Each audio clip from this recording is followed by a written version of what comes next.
ये कहानी भरतपुर जंगल की है, जहाँ पर सारे पक्षी आपस में मिलजुल कर रहा करते थे।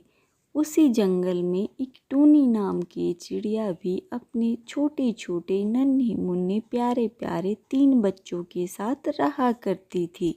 मम्मा मम्मा, हमें बहुत भूख लगी है, कुछ खाने के लिए दो ना। बच्चों, खाना तो खत्म हो गया है, मुझे खाना लेने के लिए घर से बाहर जाना पड़ेगा। तब तक तुम तीनों घर पर ही रहना, घर से बाहर मत निकलना, क्योंकि जंगल में बहुत सारे शिकारी पंछी घूम रहे हैं जो तुम्हें नुकसान पहुंचा सकते हैं। ठीक है मम्मा, हम घर से बाहर कहीं नहीं जाएंगे। इतना कहकर टूनी खाना लेने के लिए जंगल में चली जाती है, लेकिन तभी आसमान में तेज बिजली कड़कने लगती है। थोड़ी देर बाद बहुत तेज बारिश शुरू हो जाती है। टूनी चिड़िया बारिश से बचने के लिए एक पेड़ की डाल पर बैठ जाती है और बारिश के रुकने का इंतजार करती है। वहीं दूसरी तरफ चिड़िया के तीनों बच्चे बहुत डरे हुए थे। बच्चों ने पहली बार बारिश देखी थी। उन्हें पता नहीं था कि बारिश के समय क्या करना चाहिए। भैया, अंदर आ जाओ, बाहर खतरा हो सकता है। माँ ने कहा है कि मेरे आने तक घर से बाहर मत जाना। अरे, मैं बाहर झांक कर देख रहा था कि आवाज कहाँ से आ रही है। मैंने देखा कि आसमान से बहुत सारा पानी नीचे गिर रहा है। कुछ भी हो भैया, पर आप माँ के आने तक घर से बाहर मत जाना। गोलू बाकी भाइयों में से सबसे बड़ा और समझदार था। उस पर अपने छोटे भाइयों की देखरेख करने की जिम्मेदारी थी। अपनी माँ का इंतजार करने के सिवा बच्चे कुछ और कर भी नहीं सकते थे। इधर टोनी को भी अपने बच्चों की चिंता हो रही थी। मेरे बच्चे ठीक तो होंगे ना? बारिश शुरू हुए भी बहुत समय हो गया है। मुझे जल्द से जल्द अपने बच्चों के पास जाना होगा, वो बहुत डरे हुए होंगे। इधर बारिश रुकने का नाम ही नहीं ले रही थी। बंटी कबूतर तेज बारिश में अपने घोंसले की तरफ जा रहा था। तभी उसे टूनी चिड़िया एक पेड़ पर बैठी हुई दिखाई देती है। वो उसके पास चला जाता है। अरे टूनी, तुम यहाँ? तुम अभी तक घर नहीं गई? इसका मतलब तुम्हारे बच्चे घर पर अकेले होंगे। हाँ बंटी भैया, मुझे मेरे बच्चों की बहुत चिंता हो रही है। देखो टूनी, मैं तुम्हें डराना नहीं चाहता, पर तुम्हें यह सब बताना बहुत जरूरी है। सुना है एक खतरनाक चीलों का झुंड हमारे जंगल में घुस आया है। हाँ बंटी भैया, मुझे यह बात पता है। मैं कल जब बुलबुल चिड़िया के घर गई थी, तब मैंने देखा कि एक चील बुलबुल चिड़िया के बच्चों को खा रहा था। बुलबुल घर पर नहीं थी, फिर भी एक बच्चा जीवित था। मैंने उसे बचाने की ठान ली। तब मैं उस चील के पास चली गई। अरे वो दुष्ट चील, छोड़ दे उस बच्चे को, नहीं तो तेरा बहुत बुरा हाल होगा। चील को मेरी बातों से गुस्सा आ गया और वो कहने लगा, अरे वो चिड़िया, तुम्हारा दिमाग तो ठीक है ना? भाग यहाँ से। अगर मेरा पेट भरा हुआ नहीं होता तो मैं तुम दोनों को भी खा जाता। पर देख लेना, आगे चलकर तुम मुझे कहीं पर भी दिखाई दोगी तो मैं तुम्हें नहीं छोड़ूंगा। मैं तुम्हें उसी समय खा जाऊंगा और डकार तक नहीं लूंगा। ऐसा कहकर चील वहाँ से उड़ गया बंटी भैया। तभी वहाँ पर बुलबुल चिड़िया आ गई। उसने अपने बच्चों को देखा तो वह बहुत दुखी हो गई, क्योंकि चील उसके 2 बच्चों को खा चुका था। अरे ये क्या हो गया? मेरा तो सब कुछ लुट गया। ये सब कुछ किसने किया? मैं उसे नहीं छोड़ूंगी। अरे बहन, तुम्हारे बच्चों को उस दुष्ट चील ने खाया है। अगर मैं ऐन मौके पर नहीं आती तो वो दुष्ट चील तुम्हारे तीसरे बच्चे को भी खा जाता। तुम्हारा बहुत बहुत शुक्रिया। मैं तुम्हारा ये एहसान जिंदगी भर नहीं भूलूंगी टूनी बहन। पर मैं अब उस चील को नहीं छोड़ूंगी। मैं उसे जान से मार दूंगी। वो मेरे आखिरी बच्चे को कभी भी खाने आ सकता है। अरे बहन, जल्दबाजी में गलत कदम मत उठाना। वो सिर्फ तुम्हारे बच्चों का ही नहीं, जंगल के बाकी बच्चों का भी शिकार कर रहा है। उसे हमें धोखे से फंसाना होगा और फिर हम उसे उसके किए की सजा देंगे। बिना सोच विचार किए जल्दबाजी में फैसला लेना गलत बात है। ठीक है टूनी बहन, मैं कोई भी गलत कदम नहीं उठाऊंगी। अच्छा, तो ये सब हुआ था बुलबुल चिड़िया के साथ। यह तो बहुत बुरा हुआ।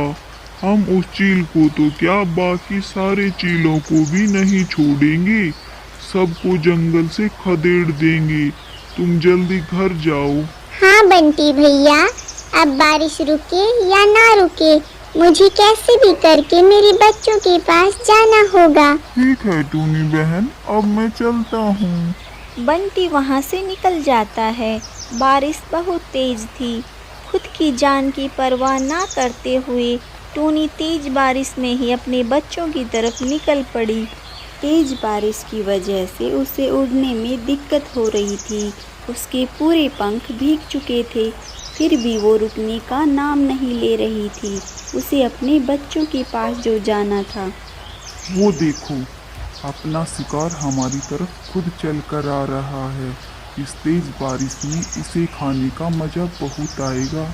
अरे दोस्तों, मेरे पास तो मिर्च मसाला भी है। इस चिड़िया को खाकर हम तीनों का पेट भर जाएगा। टूनी चिड़िया शिकारियों के पास आ जाती है। अरे ओ चिड़िया, रुक जाओ।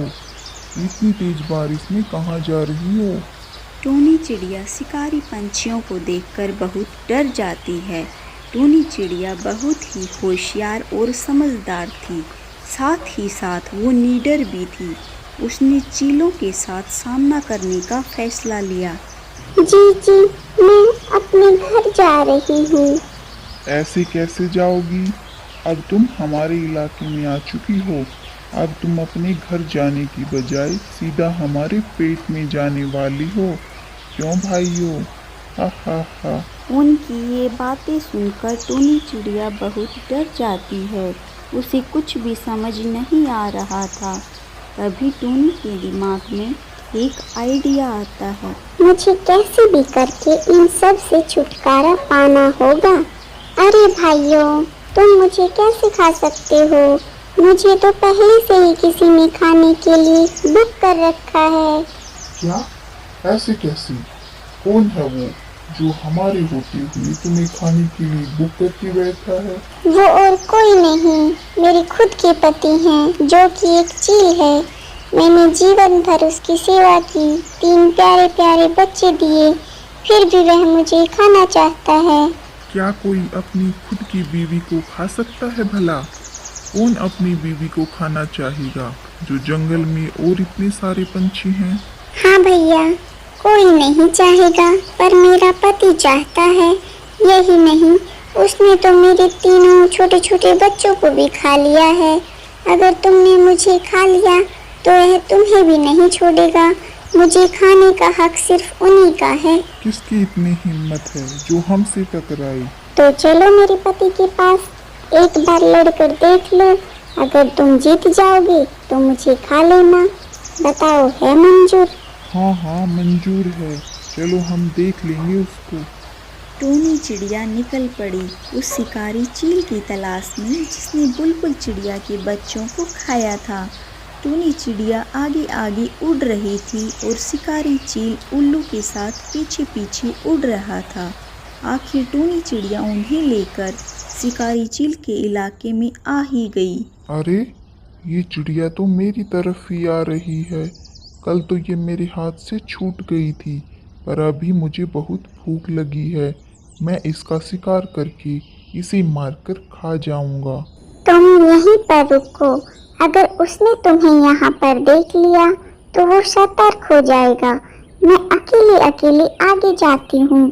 जब वो मुझ पर हमला करने लगे तो तुम जल्दी से वहाँ पर आ जाना। टूनी चिड़िया उन्हें वहाँ पर छोड़कर चील के पास आ जाती है। अरे वाह, आज शिकार खुद चलकर मेरी तरफ आ गया है। लगता है मैं आज भी पेट भर कर खाना खाऊंगा। हाँ हाँ, कल भी तुमने मेरे छोटे छोटे बच्चों को मारकर खा लिया, आज मुझे भी खा लो। वैसे भी मैं जिंदा रहकर क्या करूंगी, मेरा तो सब कुछ लुट गया है। अरे वो बच्चे तेरे नहीं, उन पर तो सिर्फ मेरा हक था। वहीं दूसरी तरफ शिकारी चील उन दोनों की बातें सुन रहा था। उसे टूनी की बातों पर विश्वास होने लगा। इधर चील को टूनी की बात समझ में नहीं आ रही थी, फिर भी उसने यह मौका हाथ से गंवाना नहीं चाहा। हाँ हाँ, जैसे मैंने बच्चों को खा लिया वैसे ही तुम्हें भी खा लूंगा। चील उड़कर टूनी चिड़िया पर हमला करने ही वाला था, तभी दूसरे शिकारी पंछियों ने उसका रास्ता रोक लिया। अरे वाह बेटे, तूने तो बिल्कुल मौज ही कर दी। तनिक रुक जा जरा सा, वो हमारा शिकार है। अरे तुम सब कौन हो, उस पर सिर्फ मेरा अधिकार है। देखो देखो भाइयों, ये मेरे साथ कैसे सलूक करते हैं। अरे बेटे, तनिक रुक जा जरा सा, नहीं तो तुझे यहीं पर ढेर कर देंगे। ऐसा कहते ही उन दोनों में तेज लड़ाई शुरू हो गई। उन दोनों की लड़ाई देखकर उल्लू वहां से भाग गए। उन दोनों की इतनी तेज लड़ाई हो गई कि दोनों बुरी तरह घायल हो गए और ज़मीन पर गिर गए। उन दोनों के शरीर से बहुत ज़्यादा खून बह रहा था। टूनी चिड़िया उन दोनों के पास आकर बोली, क्यों, कैसी लगी मेरी चालाकी? ना ही मैं इसकी बीवी हूँ, ना ही इसने मेरे बच्चों को खाया है। मैंने तो बस तुम दोनों को उल्लू बनाया है। और हाँ, मैंने जानबूझकर तुम दोनों में झगड़ा लगवाया ताकि जंगल के दूसरे पशु पक्षी सुरक्षित रह सकें। अब समझ में आया, सख्ती से हमेशा युक्ति ही अच्छी रहती है। अरे ओ चिड़िया, तने यो बिल्कुल भी ठीक ना किया। उन दोनों चीलों में इतनी ज़्यादा हाथापाई हो चुकी थी कि उन्हें अपनी जान से हाथ धोना पड़ा। चलो, इनका काम तो तमाम हो गया। अरे बाप रे, इनके चक्कर में तो मैं अपने बच्चों को भूल ही गई। टूनी चिड़िया तेज गति से उड़ते हुए अपने घोंसले की तरफ निकल पड़ी। उसने देखा तो उसके घर में पानी घुस गया था और उसके बच्चे भी कहीं पर दिखाई नहीं दे रहे थे। अरे नहीं, ये क्या हो गया? मेरे बच्चे कहाँ पर गए?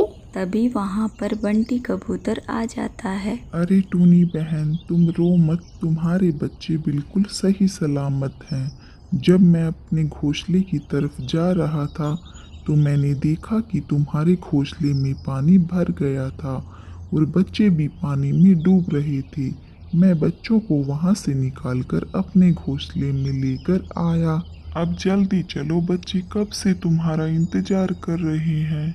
टोनी बंटी कबूतर के घर पर आ जाती है। बच्चे अपनी माँ को देखकर गले से लगा लेते हैं। मम्मा, तुम कहाँ थी इतनी देर? हमने तुम्हारा कितना इंतजार किया। अगर बंटी मामा ना होते तो हमारा क्या होता? बंटी भैया, तुम्हारा बहुत बहुत धन्यवाद। अगर आज तुम ना होते तो पता नहीं क्या हो जाता। अरे टोनी, इसमें धन्यवाद की क्या बात है। मैंने तुम्हें अपनी बहन माना है और अपनी बहन और उसके बच्चों के लिए इतना तो मैं कर ही सकता हूँ।